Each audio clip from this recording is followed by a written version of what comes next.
Nakitanda Swafah Sansa akadde Amawulire Amasunsule. Yetutandikidde abazirwanako wansi w'ekibiina ki Kasangombe Veterans Association mu district e Nakaseke mu ggombolola y'e Kasangombe benyumiriza mu nteekateeka eya gavumenti ey'emyoga olw'ebirungi bye batuusizzaako. Bano amaanyi basalawo bagateeke mu kulunda okuli ente, embizzi awamu n'enkoko era bagamba nti tebejjusa. Nga bakulembeddwamu ssentebe w'ekibiina ekibataba Lieutenant Nkambwe Wilson agamba nti bandibadde mu kiseera kino nga bali wala nnyo wabula waliwo bannaabwe abaababuulira nga kati ekibiina ekyali eky'abantu abasobera ddala mu 10 baakisigalamu 8 gwokka. Yemboze twewolayo obukadde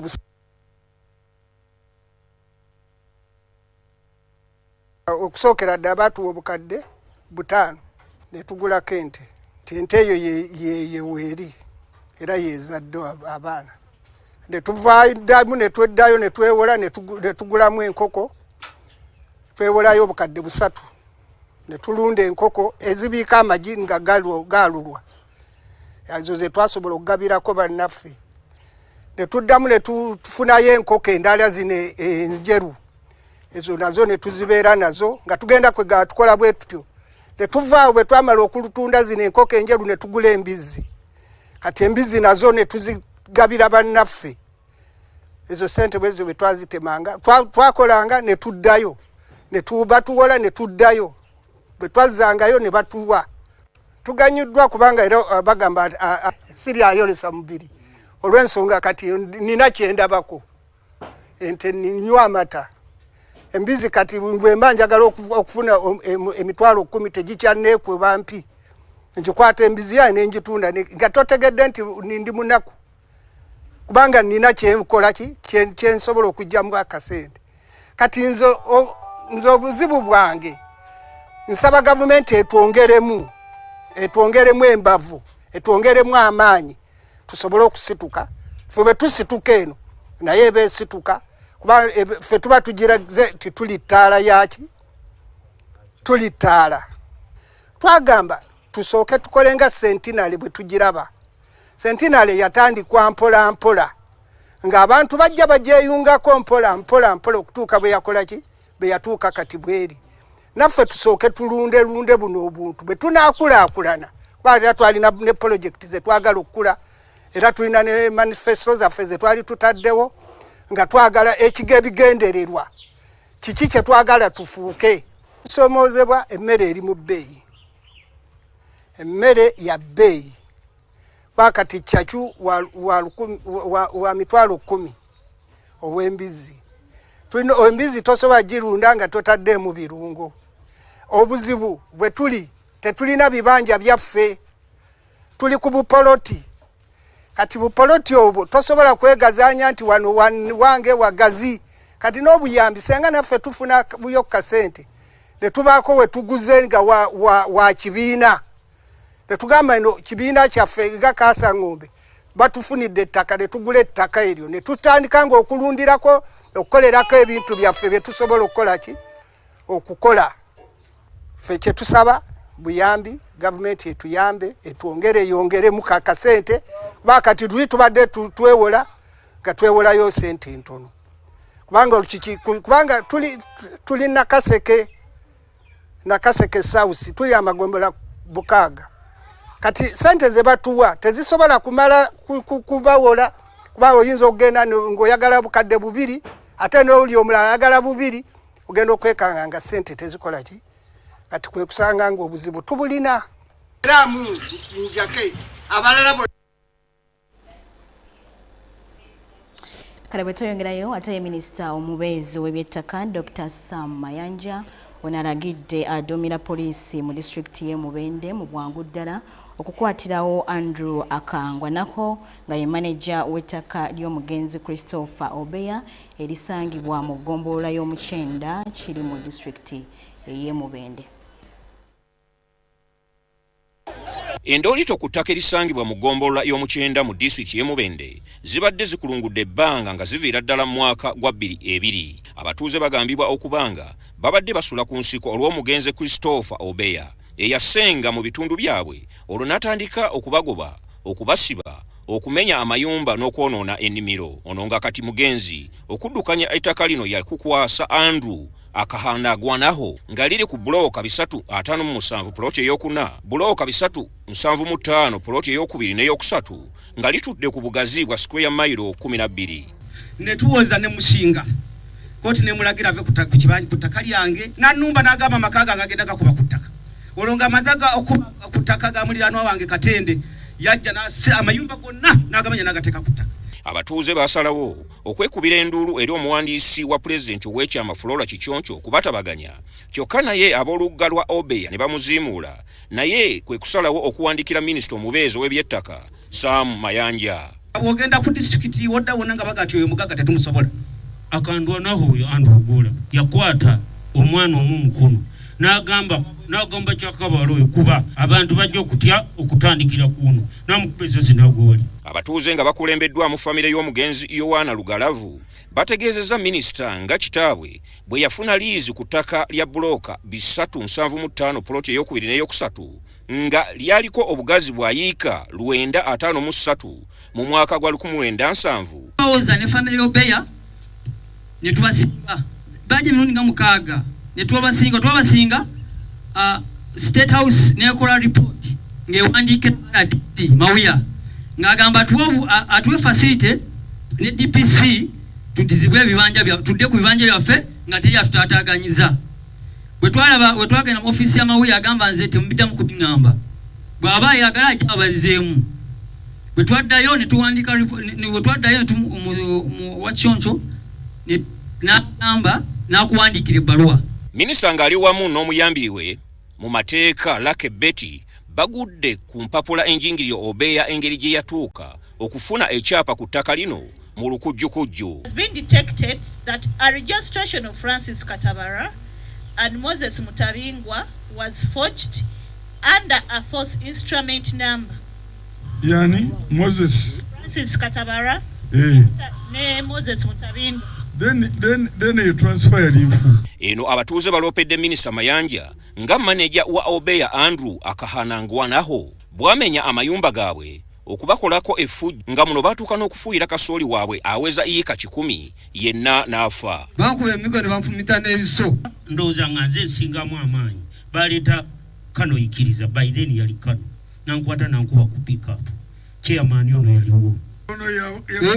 Nyini yatumira abasirikale abere nabo tubonyabonye ekimala tubonyabonye sebo mukama wange ente zaffe zezaafuuka ennyomyo za gavumenti ne bagenda ne omwami gwe bayita Lutegezera muliraanwa wange naye ne bamulumba misana ennyumba ye ne bagikoona. Minisita awadde munnamateeka wa famire ya Obeya okubeerako by'annyonnyola. Sir, you detected illegality in this matter. Era no guiding and ebintu byekyapa tubiveeko ate ffe nga balooya tukozesa bujulizi bwe tusobola okwogererako. Oli mukozi si kyo ate kati gufuna otya basabe twayita ku district bakama bange ate ba district we bannannyini olabika nga yasukkira obuyinza bwo ng'omukozi akandwanako. Number 1, you are a trespasser kubanga etakasimbye n'okwonoona ebintu by'abantu. You are a suspect of causing malicious damage to property. N'olwekyo omwami oyo Andrew akandwanaho sebo DPC omusajja oyo mukwatirewo kaakati.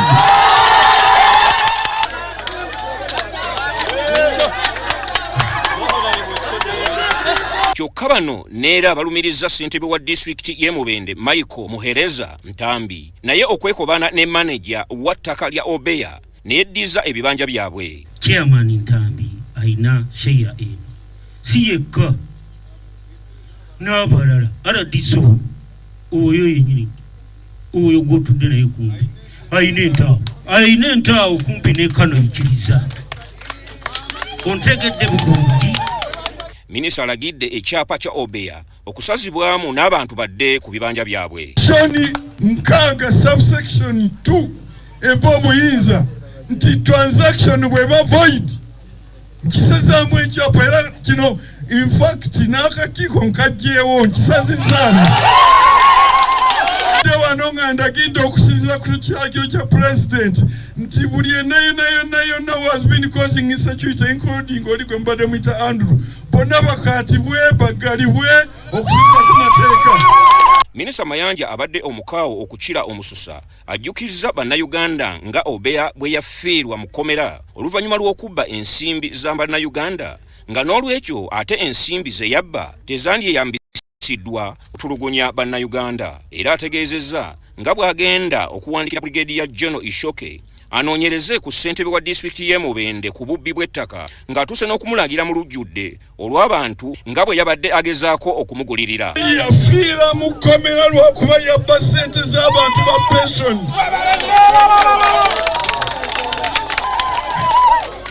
Bw'obanga ettaka wanyagalinyage olikomyewo oba si ekyo sawa naawe nja kukukwata nkusibe.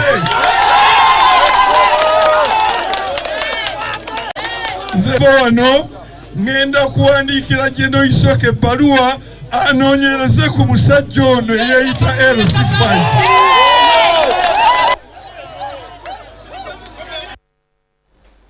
Kale ensonga z'ettaka nga tuzitadde ku bbali bwe tweyongerayo ate yo omubaka wa President mu kibuga Lila Egore Lawrence musiimu engeri omulimu gw'okuzimba ekisaawe ki Akibwa bwe gukwatiddwamu era alina essuubi nti AFCON wa 2027 wanaatuukira buli kimu kigenda kubeera nga kiwedde.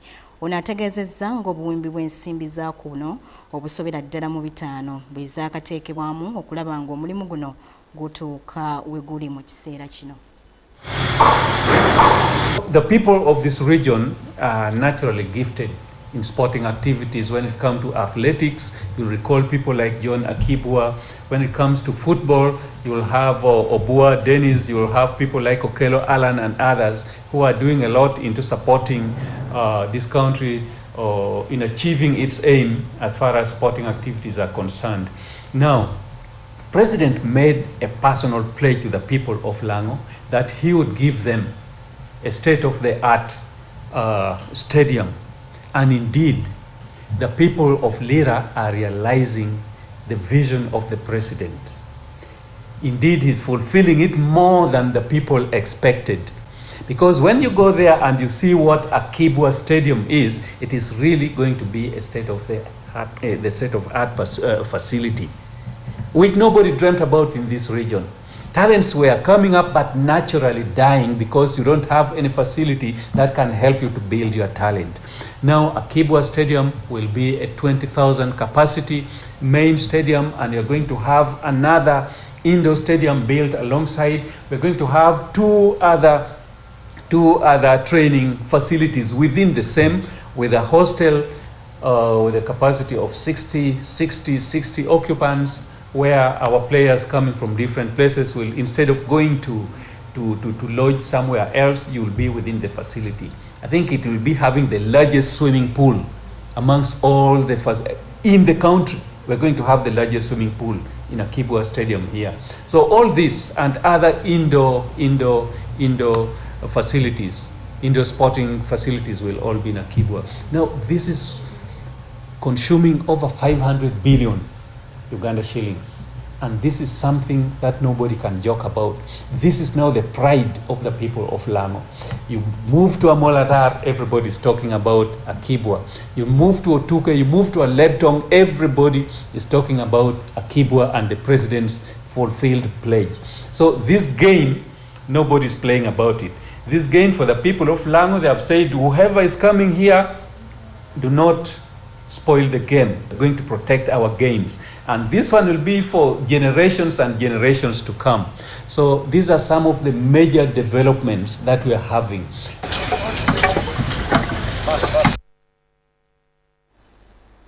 Kale bwe tweyongerayo, Minisita w'ebya Ssayansi n'Obuyiiya Dr. Monica Musenero akakasiza nti Uganda eri ku mugendo gw'ebyenfuna ebisobera ddala mu bukadde bwa $5. Musenero abadde mu kutongoza sabiiti y'ebya ssayansi afundikirwa nga 3 May ku kisaawe e Kololo. Katubirabe. Emyaka 5 egiyise, Uganda erina omugendo gwetuuseeko mu bya ssayansi, tekinologiya n'obuyiiya ebivuddemu amakolero ag'enjawulo agagasse ku nkulaakulana y'eggwanga. leero tulaunchinze Science Week ey'omwaka guno ng'egenda beerawo okuva 3 April paka nga 3 May. Abantu badde nga batubuuza naye ebintu bino bikola ebintu bino ebya science bye gavumenti byeteekamu ssente bikola. So omwaka guno ku Science Week twagala obbalaga nti STI ekola. Mu kugulawo sabbiti y'ebya science 2026, Minisita wa Science ne Teknologiya Dr. Monica Musenero akakasiza nti Uganda yakutuuka ku nkulaakulana ey'obukadde bwa $5 5 singa tekinologiya n'obuya binnyikizibwa. Era agamba nti Uganda yakukulaakulana nga yeesigama ku nkola za tekinologiya. We have Ugandan scientists designing satellites, developing vaccine platforms, building vehicles, and entering global markets with confidence. The National Science Week 2026 is anchored on 4 strategic pillars, collectively aimed at demonstrating that science, technology, and innovation is the most reliable pathway to achieving Uganda's USD 500 billion economy. So this year's Science Week will be stock taking of that journey. It will be telling the story. Ssentebe w'olukiiko olutesiteeso lwa sabbiti ya tekinologiya Kathy Muhumuza agambye nti bakulaga Uganda byetuuseeko n'essuubi ku bya sayansi. Baaniriza okujja ku Science Week mujje mulabe ebintu bye tukola. Okuva ku bintu bye tukozesezza amadagala agavudde mu message ze mwatugamba nti mwatugamba ne basi satellite bingi nnyo abannayuganda bye badde bakola nga tuba supportinga. So Science Week tujja kuba ne ebi activities ez'enjawulo. Amyuka omuwandiisi wa Minisitule y'ebya Science ne Teknologiya Peter Ochurien alaze obukulu bw'okumanyisa abantu ebintu ebikoleddwa ku lw'abantu ba bulijjo. The issue of trust has been one of our biggest challenge, and we want Ugandans to trust the products that are being produced within the country. And how do we build this trust? One way is through what we are trying to showcase, through the STI National Science Week. But also is through you and me being able to be seen to buy these products. Nze Rebecca Nantongo ne Rogers Komagum abakusakidde bino. Very good. Kale bwe tweyongerayo abakugu awamu n'abakwatibwako ensonga z'ebyobulamu ebyolukale ekiyite public health basabye bannayuganda okujjumbira awamu n'okufaayo okuteeka ensimbi mu byobulamu ku lw'enkulaakulana y'eggwanga Uganda. Bino bibadde mu nsinkano abanoonyereza abakulembeze n'abakugu ba gavumenti mu kubaganya ebirowoozo ku butya ebyobulamu bwe byandikwatiddwamu. Katubira abakwatibwako ebyobulamu bakubye ettabamiruka Makerere okukungaanya ebirowoozo ku ngeri y'okutangira endwadde ezisiigibwa n'ezitasiigibwa. Ensisinkano y'abakugu abanoonyereza n'abakwatibwako ebyobulamu by'olukale essira balitadde ku kwongera nsimbi mu byobulamu kye bagamba nti abantu abalamu be batwala eggwanga mu maaso. That reduce service quality. To close the gap, we must move from diagnosis to decisive action. No facility should exist without the human resources needed to make it functional. And PSST, I know you're already at it, but we want to continue to plead to ensure that this is done to 100%. Omutesiteesi omukulu mu Minisitule y'ebyensimbi Ramadhan Gobi agamba gavumenti eteekeddwa okusoosowaza ebyobulamu n'okulaba nga emiwaatwa egibirimu ginogerwa eddagala so nga n'abantu bateekeddwa okwewala okumala galya funduukululu. Government of Uganda has taken this choice to progressively increase domestic health allocations and protect them from in-year cuts and cash flow disruptions.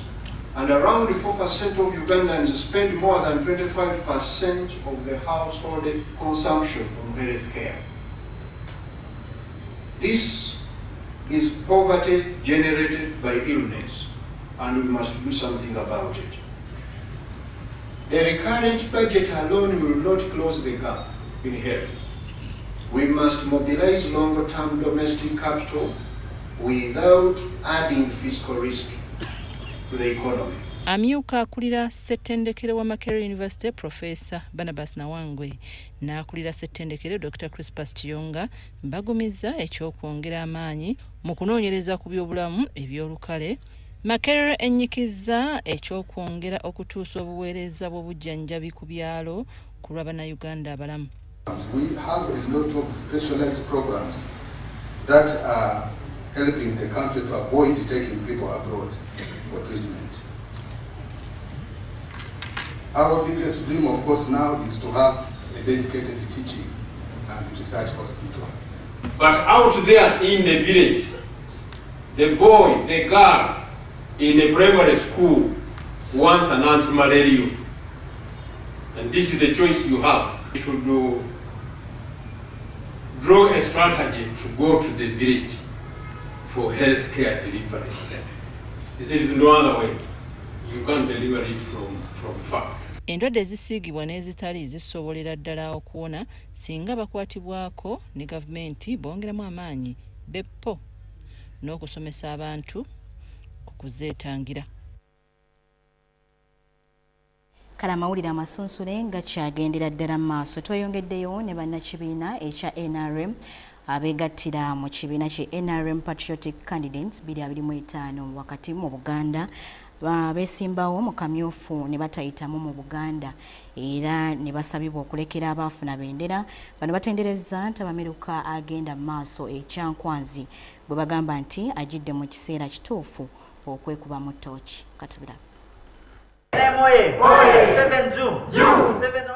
mu kulonda okwakaggwa naddala ku kyababaka abakiika mu palamenti mu Buganda, ekibiina kya National Resistance Movement NRM kyawangula ebifo 67 ku ebyo 110 bw'ogeraageranya n'okulonda okwa 2021 bwe baafuna ebifo 31. Kino bannakibiina abeesimbawo mu kamyufu ne batayitamu era ne batayisimbawo ku bwannamunigina ne balekera abakwatidde ekibiina bendera obuwanguzi no bagamba babuteekako ettoffaali ddene. Bano abeegattira mu NRM Patriotic Candidates 2025 Buganda basabye nabo babakolereyo enteekateeka nga bwe baasuubizibwa boogere n'omukulembeze w'ekibiina kino naddala Ssentebe. Tukimanyi kati mukadde waffe kati alina abantu bangi abamuli ku bampa abaagala emirimu abaagala okubeera deployed.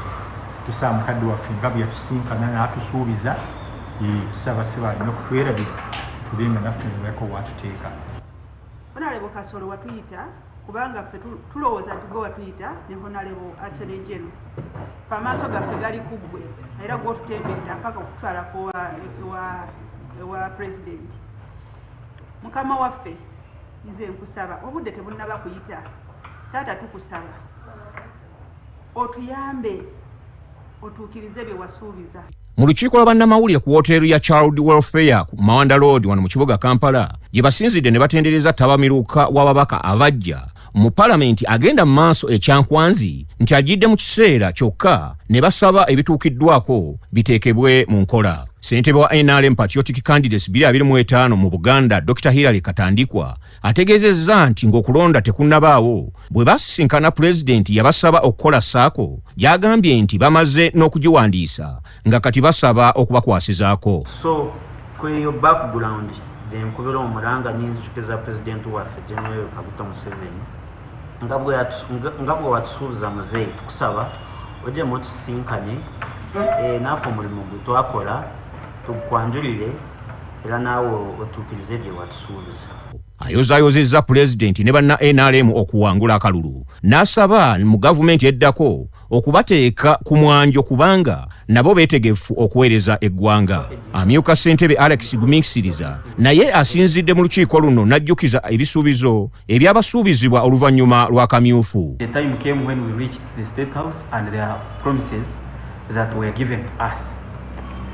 But now a promise is a deed. You know, when someone promises you something, then you must remind that person that you promised me this. Kinajjukirwa nti banna NRM Patriotic Candidates 2025 mu Buganda balekera abayitamu okwatira NRM bendera ne bateesimbawo ku bwannamunigina nga bawerera ddala 12 mu disitulikiti zonna okwetooloola Buganda. Disalo Kasibante wano mu kibuga Kampala. Amawulire Amasunsule. Kakati Kampala Capital City Authority KCCA Ministry y'amazzi n'obutonde awamu n'ekitongole ekivunaanyizibwa ku mbeera y'obudde bawadde endowooza yaabwe ku mbeera y'okwanjala kw'amazzi wakati mu kibuga Kampala ne bakakasanga bwe waliwo enteekateeka namutayiikwa etunuuliddwa. Okutuuka ku kino kiddiridde bannakibuga okuwanjaga nga balaga obutali bumativu bwabwe olw'engeri gye bafiirizibwamu singa embeera y'okwanjala kw'amazzi ebeera yeeyolese. Nantongo Rebecca emboozi agirina mu bujjuvu. Buli namutuka w'enkuba bwanyinyiza mu Kampala bannakibuga n'ebitundu ebiriraanyeewo bafundika abali mu mazzi olw'okukozesebwa kw'okwanjala kw'amazzi. Embeera eno yeereka kumpi buli mwaka nga n'olusembyeyo yenkuba yatonya ku nkomerero y'omwezi gw'ekkumi awamu n'ogw'ekkumi n'ogumu mu 2025 anti abasuubuzi abasaabaza abantu wamu n'abawanganya mu bifo ebiriraanye entobazi basigala ge bakaaba ge bakomba. Gwali eyo wandibanga weebuuza biki ebiviirako okwanjala kw'amazzi gano agafundikira nga gayitiddwa amataba. First of all, we have wetlands encroachment. A lot of wetlands have been encroached on.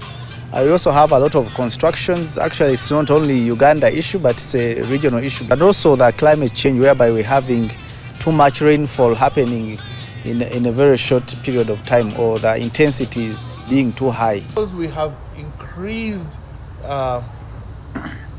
the amount of asphalt or cement slabbing everywhere, we have not harvested the water that is within our midst.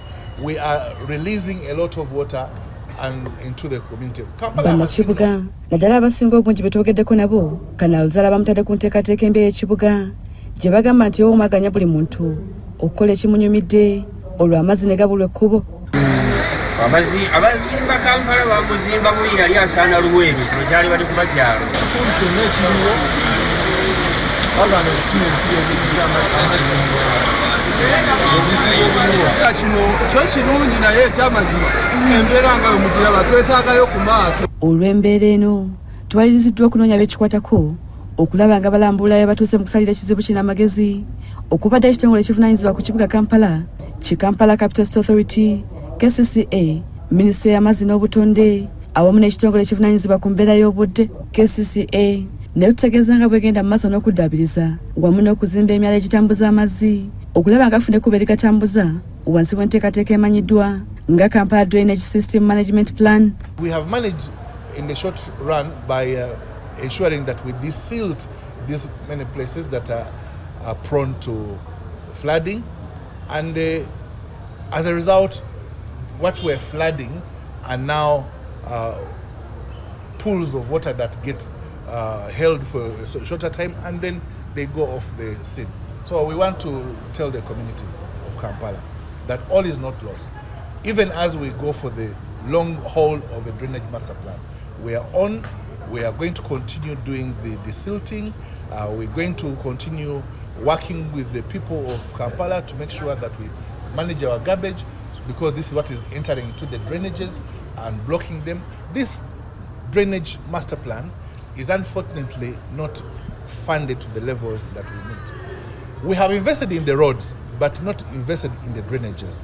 We're coming out to say we need to work on our drainages as a city and also manage the flood waters. Bagatako nti waliwo n'amateeka galina okugobererwa singa babeera bayagala okuzimba okusobola okwewala enzimba enkyamu so nga n'ebibonerezo weebiri eri abo abagezaako okutweboola amateeka. The people who are developing, we're now asking them and demanding of them to give us some trees, to give us some green on their facilities, and also encourage them to harvest the storm water, the rain that is abundant in their premises. Schools have an opportunity to tap this resource and kale byonna ebisingawo birindirire mu mawulire ag'enkizo ku 3 nja kubeerawo nnyo kubeera nga kutuusaako. Nze Nakitanda Swafah Sansa akadde kano kankulekere emmunyenye y'ebyemuzannyo ekwongereyo. you.